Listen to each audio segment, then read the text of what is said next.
que não vou generalizar, mas que os irmãos não sejam grandes especialistas em animais. Mas mesmo que não sejam, vão saber responder a pergunta que eu tenho para vos fazer. Quem é o rei dos animais? Os irmãos sabem. O rei dos animais é reconhecidamente o leão. Eu não sei se foi feita alguma eleição. Acho que os animais não são propriamente democratas, mas é reconhecido, em regra, que o leão, pelo seu porte, é designado como o rei da selva. Ele não é o rei por ser o maior, que o elefante é maior. Ele não é o rei por ser o mais forte, porque o elefante, o rinoceronte, enfim, há animais mais fortes. Ele não é o rei por ser o mais rápido. Os leopardos são mais velozes. Ele não é o rei por ser o mais esperto. Tenho certeza que num concurso o chimpanzé ganharia. Ele é rei pela sua atitude, pelo seu rugido. O leão manda porque a sua postura é uma postura de liderança entre os animais. Quando o leão chega e ruge, todos os outros estremecem. E desde que o mundo é mundo, o leão é um símbolo de coragem e valentia, usado amplamente. Mesmo naqueles lugares do mundo onde não há leões, o símbolo muitas vezes é o leão. Como, por exemplo, o Império Inglês. Na Inglaterra, que eu saiba, não havia leões. Mas o símbolo da Inglaterra é o leão e o seu rei, ou um dos seus reis mais famosos, ficou conhecido como Ricardo Coração de Leão, por causa da sua coragem na guerra. Mas, irmãos, falamos do leão porque a palavra de Deus nos diz que o Senhor Jesus é o leão da tribo de Judá.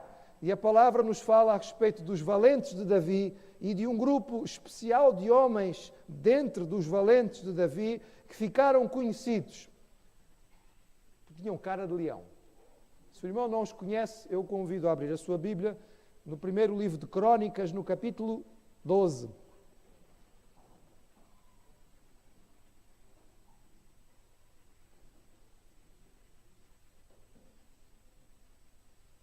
Desde o início do mês que temos estado a falar sobre os heróis de Davi. Homens simples que se juntaram a Davi, a quem ele aceitou para ser o líder e que, sob a liderança de Davi e firmados no Senhor, tornaram-se grandes heróis pelos seus feitos. Entre os heróis de Davi, nós temos que mencionar este grupo pequeno, mas valioso de homens, que encontramos em 1 Crônicas, capítulo 12, a partir do versículo 8, e diz assim: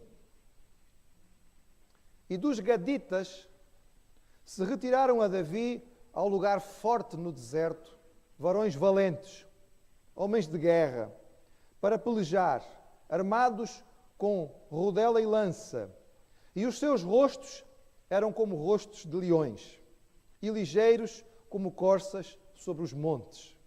Ezer o cabeça, Obadias o segundo, Eliabe o terceiro, Nismana o quarto, Jeremias o quinto, Atai o sexto, Eliel o sétimo, Joanão o oitavo, Elzadab o nono, Jeremias o décimo e Bacmanai o undécimo. Estes dos filhos de Gade foram os capitães do exército. Um dos menores tinha o valor de 100 e o maior de 1000. Estes são os que passaram o Jordão no mês primeiro, quando ele transbordava por todas as suas ribanceiras, e fizeram fugir a todos os do vale para o Oriente e para o Ocidente. Mantenha a sua Bíblia aberta para o irmão poder verificar aquilo que estamos a mencionar. A tribo de Gade era uma tribo menos importante, pelo menos em termos históricos. Ela fazia parte daquele grupo de 2 tribos e meia que ficou do outro lado do Jordão, não entrou em Canaã para tomar posse da terra. Quando Israel se aproximou de Canaã, a multidão era tão grande que começou a haver uma certa dúvida se eles caberiam todos em Canaã e também se haveria terra para distribuir a todos. Por outro lado, alguns do povo começaram a apreciar aquilo que encontravam na Transjordânia, do outro lado do Jordão. E por isso, duas tribos, a tribo de Ruben, a tribo de Gad e metade da tribo de Manassés, pediram autorização a Moisés para ficarem do outro lado do rio. E Moisés aceitou, com o pormenor de que eles deveriam passar os homens de guerra, deviam atravessar o Jordão para combater e ajudar os seus irmãos a conquistarem Canaã, e depois podiam voltar e se fixar na Transjordânia. E foi o que aconteceu. O território da tribo de Gad ficava entre os ribeiros de Jaboque e Arnon, numa zona que pertencia ao povo de Amon, povo com o qual os gaditas estavam quase que permanentemente em guerra. E lemos aqui a respeito de um grupo de apenas 11, mas de 11 guerreiros de Gad que decidiram se juntar a Davi no tempo em que Davi estava em Ziglac, no deserto. Por isso eles se dispuseram, atravessaram o Jordão em tempo de cheias e se tornaram líderes e capitães de Davi e do seu exército. E eu queria salientar com os irmãos algumas lições que nós podemos tirar deste breve relato que temos a respeito destes heróis de Davi. Primeiro de tudo, eles eram homens decididos. Eles sabiam o que queriam. Eles tomaram uma posição clara. Presta atenção, irmão. No período em que estes homens fizeram o que fizeram, o rei de Israel chamava-se Saul. Era ele o rei. Tinha sido ungido pelo profeta. Tinha sido separado pelo Senhor. Era ele que ocupava o trono. Era ele que mandava em Israel. Davi era um líder fugitivo. Nesta altura em que os gaditas se juntam a Davi, Davi era um mercenário. Este é o nome verdadeiro. Ele estava a soldo dos filisteus, os grandes inimigos de Israel. Os filisteus tinham feito um acordo com Davi e a sua tropa. Ele tinha cerca de 600 homens que o acompanhavam, homens que tinham crescido e se desenvolvido na arte da guerra. E Davi comandava este grupo e os filisteus deram a ele a cidade de Ziclac, que ficava um bocado desviada do território filisteu, para ele tomar conta. Para todos os efeitos, para muitos dos que viviam em Israel, Davi seria considerado um rebelde, um homem a temer. Mas estes homens de Gad avaliaram a situação. Eles olharam para o quadro. Eles fizeram uma avaliação dos dois homens, Saul e Davi. Consideraram a respeito daquilo que viam e ouviam sobre estes dois homens. E eles tomaram uma decisão. A decisão deles foi: nós vamos ficar ao lado de Davi. Ele é um homem que Deus abençoa. Ele é o tipo de líder que nós queremos para as nossas vidas. Sob o seu comando, nós vamos nos desenvolver. Nós não vamos permanecer de fora desta disputa. Nós não vamos deixar a vida passar sem tomar uma posição nesta situação que existe atualmente no país, de um rei que governa, mas que muitos não apreciam, e este líder que cresce, mas que nem todos querem apoiar. Nós vamos tomar a nossa posição. Nós vamos definir o nosso lado. Nós escolhemos e assumimos a nossa escolha. E os gaditas, tendo feito a sua escolha, assumiram os riscos que trazia a sua escolha. Deixaram a sua região, deixaram a sua tribo, atravessaram o Rio Jordão e foram juntar-se a Davi. Podia ter corrido muito mal, mas o texto nos diz que eles se tornaram capitães, comandantes, chefes dentro das tropas de Davi e vieram a ser considerados como parte dos seus heróis. Como os gaditas, irmãos, nós devemos perceber que a vida é feita de escolhas e algumas são muito importantes. Por vezes, o homem tenta viver a sua vida sem tomar posição, sem definir, sem assumir, sem escolher. Há gente que prefere ficar em cima do muro, sem correr riscos, aparentemente, achando que é possível viver uma vida de valor em cima do muro e sem perceber que em cima do muro estão tomando a decisão pelo mal, pelo erro. Que ficar em cima do muro é permitir que sejam os outros a escolher por nós. É deixar a vida passar sem usar a liberdade que Deus nos deu. Irmãos, ficar em cima do muro não é verdadeiramente deixar de tomar uma decisão. É tomar a decisão errada. Como alguém já contou através de ilustração, alguém estava em cima do muro e de um lado estavam, digamos, os anjos e do outro lado estavam os demónios. E aparentemente ele tinha que tomar uma opção de qual lado ele ia. E então do lado onde estavam os anjos estavam constantemente a chamar, e a atraí-lo, e a pedir que ele viesse, e a chamá-lo para o lado do bem. E os demónios estavam do outro lado, quietinhos, sentadinhos, sem fazer nada. E o que estava em cima do muro começou a achar aquilo estranho. Mas eu estou aqui em cima do muro, ainda não tomei a minha decisão, e aqui os anjos a chamarem. Porquê que os demónios não se manifestam? E depois de um tempo ele resolveu perguntar. Então eu estou aqui em cima do muro a tentar tomar a minha decisão e vocês não entram nesta disputa, não querem me atrair. Porquê é que vocês não se manifestam? Do lado de cá estão sempre a chamar-me, a insistir comigo. E o demónio riu. E respondeu: nós não precisamos chamar-te para o nosso lado. O muro é nosso. O muro é nosso. Os gaditas, irmãos, entenderam que era preciso fazer uma escolha. Eles não esperaram para ver o que ia acontecer lá na frente.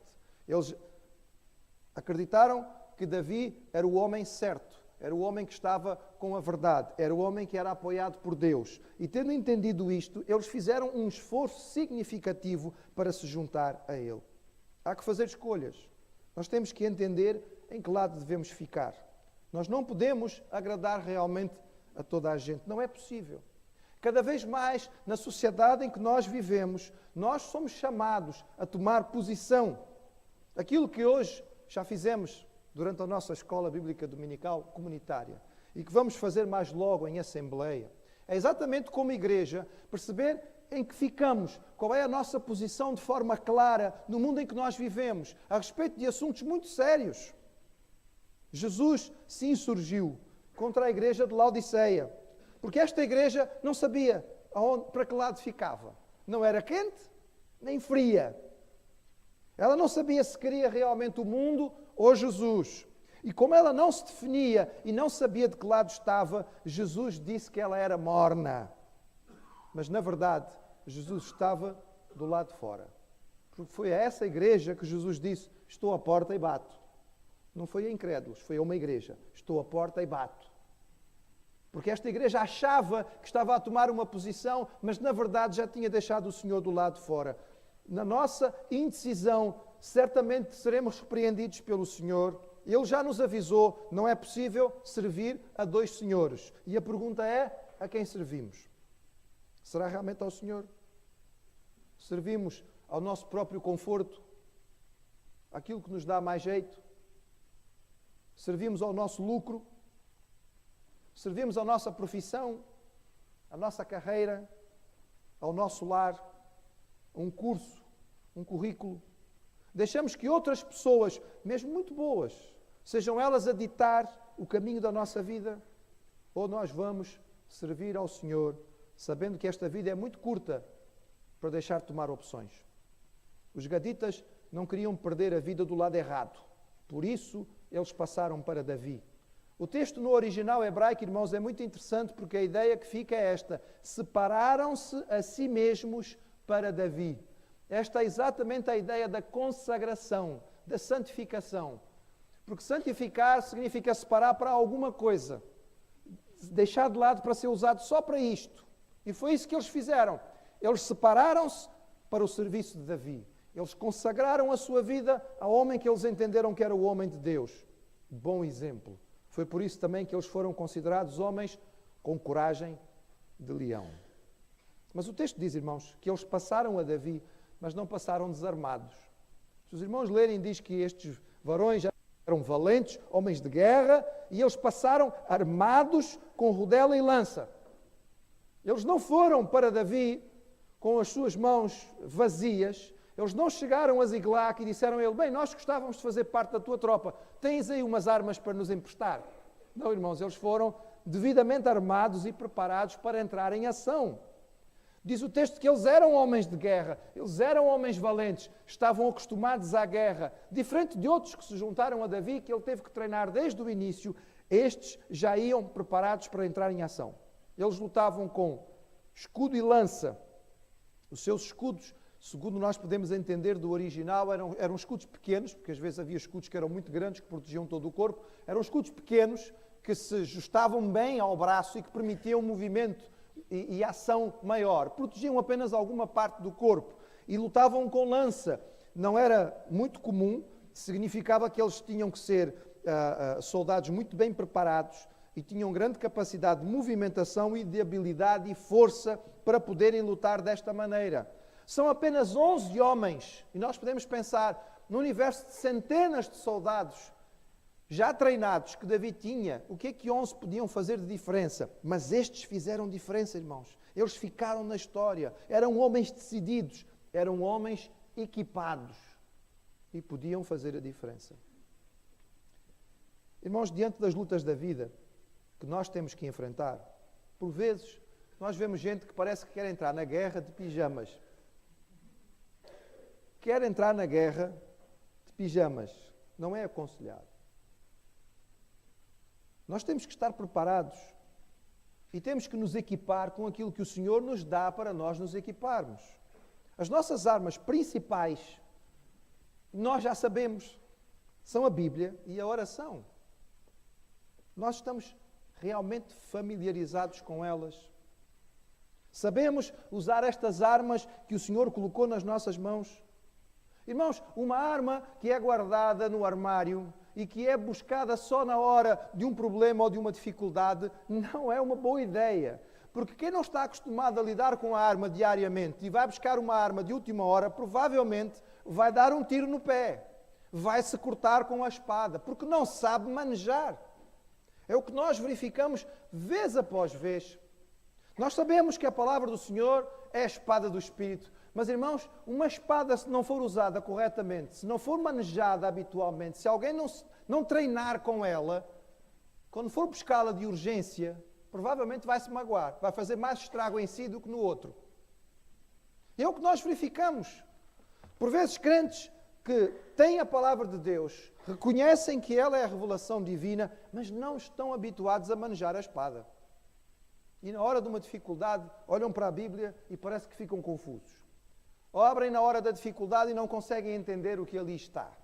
E muitas vezes ainda se magoam com algumas das afirmações que vão encontrar.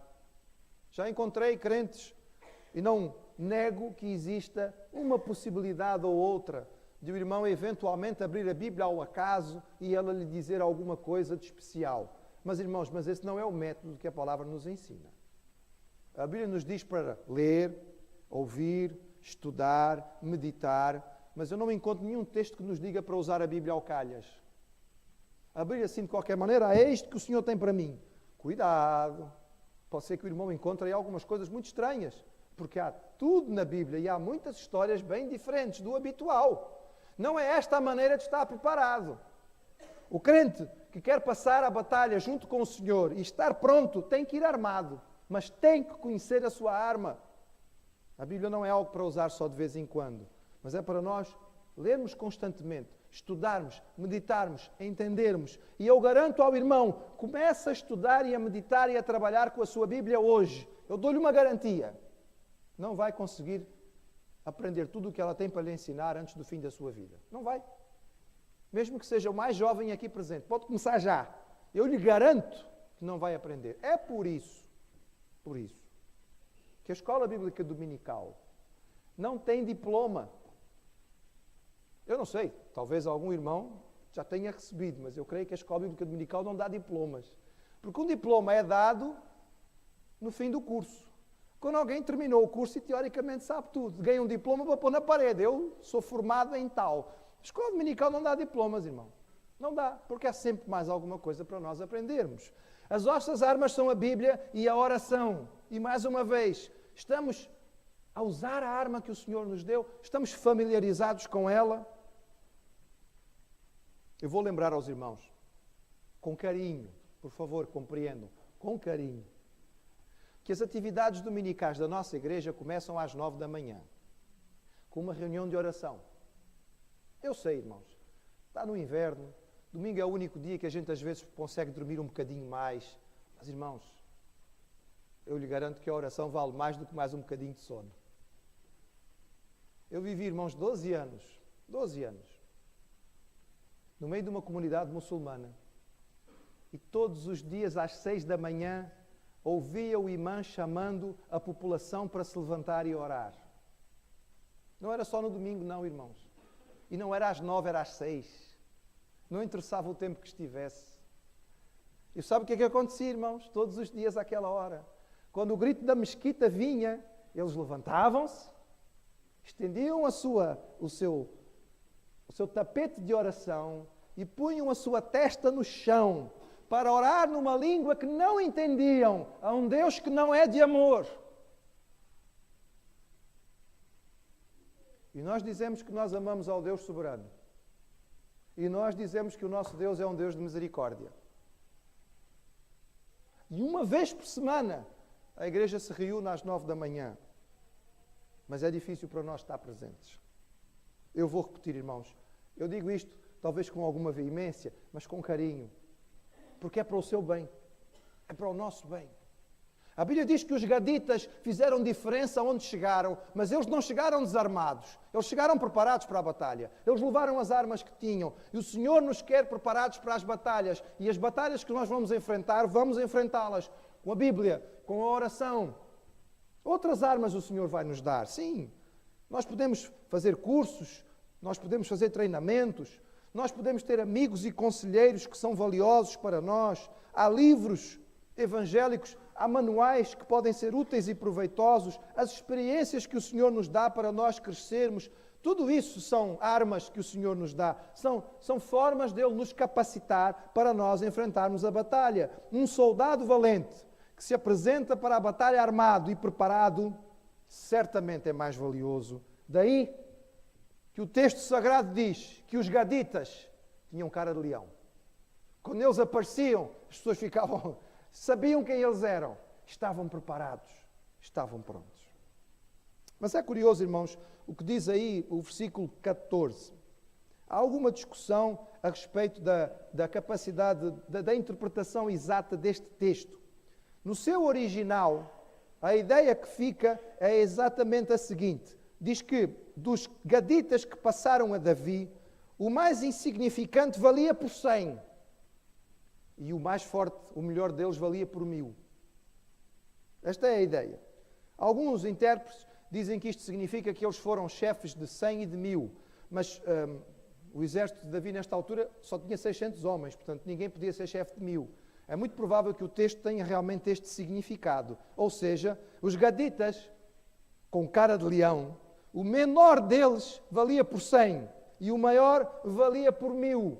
Eu, irmãos, estive a meditar bastante nesta expressão. Eles foram guerreiros valiosos. Será que isto é apenas liberdade poética do autor? Será exagero do escriba para nos impressionar? Como é que é possível um homem valer por 100? E meditando sobre isto, irmãos, eu percebi que realmente o texto não era assim tão exagerado. É possível um homem valer por muitos outros. Deixe-me dar alguns exemplos. Um corajoso vale mais que 100 covardes. Acho que não há dúvida sobre isso. Um disciplinado vale mais do que 100 desorganizados. Um obediente vale mais do que 100 rebeldes. Um disposto vale mais do que 100 preguiçosos. Um voluntarioso excede mais do que 100 pessimistas. Um comprometido vale mais do que 100 desinteressados. É possível, sim. É possível. É possível aquilo que o texto da palavra nos diz, de que o menor valia por 100 e o maior valia por 1000. Pode não ser o mais fácil. Pode não ser o mais comum. Certamente estamos a falar de gente de valor, gente preciosa, que os líderes e que a Igreja do Senhor vai ver como braços fortes, levantados por Deus para fazer a obra. O Senhor Jesus disse que da semente boa, que caía em terreno fértil, uma dava 100. Lembram-se? Nem todas davam, mas havia alguma que dava 100. É possível, é possível. E a pergunta que eu deixo para os irmãos meditarem é: o que será dito de nós? O que será dito de nós? Será que em algum momento Em alguma ocasião alguém poderá dizer, olha, o irmão fulano, valia por 100. Aquela irmã, que saudade que nós temos dela. Aquela irmã valia por 1000. Toda a igreja precisava ter pelo menos uma, que fazia toda a diferença. Homens e mulheres de Deus podem ser usados tão poderosamente como estes gaditas foram e serem conhecidos como aqueles que têm a coragem que o Senhor dá, valerem por 100, valerem por 1000. Mas no versículo 15 nos conta um facto interessante e valioso desta história. Diz que estes homens, eles estavam, como eu disse aos irmãos, na tribo de Gad, estava na Transjordânia, estava do outro lado. E para poderem se juntar a Davi, eles tinham que cruzar o Jordão. Mas diz aqui que eles cruzaram o Jordão no primeiro mês. O mês primeiro do calendário israelita equiparava ao nosso março-abril. Era a época da primavera. O tempo naquela região é semelhante ao clima da nossa região aqui em Portugal. Se os irmãos quiserem perceber mais sobre o assunto, perguntem a quem está fazendo o curso de liderança, porque aprendeu sobre a matéria na primeira aula e sabem-lhes dizer tudo. As neves das montanhas, nesta altura do ano, tinham derretido, tinham descido, enchido os ribeiros e o rio Jordão estava transbordando. Ultrapassava as ribanceiras e a sua correnteza era muito forte. Agora imaginem, estes homens queriam se juntar a Davi, tinham que atravessar o Jordão e vieram a correr com as suas armas, aqueles 11 guerreiros, até que de repente eles chegam ao rio Jordão e quando olham, o Jordão está largo como nunca, ribanceiras cheias, a correr com forte correnteza e o chefe dele diz, vamos atravessar. E alguém diz assim, capitão, desculpe lá, com esta correnteza toda. Olha, escolhemos mal a época, não é? Fica para outra vez, não dá para atravessar agora. E diante da insistência do líder, alguém poderia ter dito, capitão, desculpe lá, mas isto é muito arriscado. A gente volta no verão, no pico do verão, lá para setembro, quando isto já tiver baixado bastante e der para a gente atravessar assim com a água só pelo joelho. Não é isso que o texto diz, irmãos. O texto diz que eles passaram o Jordão no primeiro mês, quando se transbordava por todas as ribanceiras. Vejam bem, irmãos, para este relato ficar registado na palavra, é porque este feito foi muito significativo. É porque estes homens realmente eram homens de grande coragem, que aceitaram este grande desafio. Eles não fugiram diante da sua decisão de se juntar a Davi. Não era um rio transbordante que os ia impedir de cruzar. E quando os povos que viviam do outro lado viram aqueles 11 guerreiros, apenas 11, mas devidamente armados, chegarem à margem do Jordão e atravessarem, o que foi que aconteceu? Diz o texto que fugiram. Fugiram. Nem coragem tiveram para os enfrentar. Também, eles tinham cara de leão e tinham atravessado o Jordão em plena enchente, era mesmo para fugir. Meus irmãos, em todas as nossas vidas vão surgir desafios. E nós temos que tomar a decisão se vamos fugir ou enfrentar os desafios. Há pessoas que passam a sua vida a fugir de todos os desafios que aparecem. Há gente que busca desafios, que pede ao Senhor desafios. Porque sabem, irmãos, é nos desafios que nós crescemos. Uma vida sem desafios não nos vai fazer crescer, não nos vai ajudar a realizar nada para o Senhor. E quero que percebam que quando eu falo aqui sobre desafio, os desafios são muito diferentes. E aquilo que representa desafio para mim pode não representar para si e vice-versa. Por exemplo, para alguém, o grande desafio que está à sua frente pode ser perdoar alguém que o magoou muito. Pode ser um grande desafio. Pode-lhe parecer um rio transbordante. Se perdoar esta situação não consigo. Isto é água até por cima, não dá para atravessar. Pode ser o seu desafio. E o que vai fazer? Fugir do rio? Pode ser que para alguém o desafio seja começar a ter coragem de evangelizar. Sabe que precisa, sabe que deve. Tem gente à sua volta necessitada de ouvir o Evangelho e o coração tem sido tocado pelo Espírito Santo, mas você resiste. É o seu desafio. Pode parecer pequenino para outras pessoas que têm facilidade de evangelizar e que são capazes de ir para a rua pregar, mas para você falar ao seu colega que está ali ao lado é tão complicado. Talvez seja o seu desafio. O que é que vai fazer? Fugir do rio. Para alguém pode ser conseguir terminar o seu curso. Para outro pode ser entrar num curso superior. Para alguém pode ser aprender uma língua diferente. Pode ser que Deus o esteja a chamar para ser líder, para ajudar a sua igreja a crescer. Pode ser que Deus o chame para ser um missionário transcultural. Sair da minha terra, ir para um outro país, aprender uma outra língua, viver uma outra cultura. Não, isso é muito complicado. Não há como ultrapassar este desafio. Isto é quase um mar. Mas sempre vão surgir desafios. E sempre vai haver gente que foge e gente que enfrenta. E alguns, como os gaditas, com cara de leão, vão enfrentar o rio e vão atravessar. Porque o Senhor lhes vai capacitar para fazerem isto. Estes 11 homens fizeram tanta diferença na tropa de Davi. Ficaram na história. Porque eles sabiam o que queriam. Tomavam decisões claras. Estavam prontos para a batalha. Um deles valia por 100. E quando encontravam desafios, confiavam no Senhor e os ultrapassavam. Meus irmãos, eu quero desafiá-lo, de acordo com a palavra do Senhor, na sua força, a ser um gadita com coragem de leão. A permitir que o Senhor faça na sua vida a diferença que Ele quer fazer. A ajudá-lo a ter vitórias que só o Senhor pode levá-lo a ter. Mas aquelas que vão ajudá-lo a ter a alegria de sentir que está realmente a viver para a glória de Deus.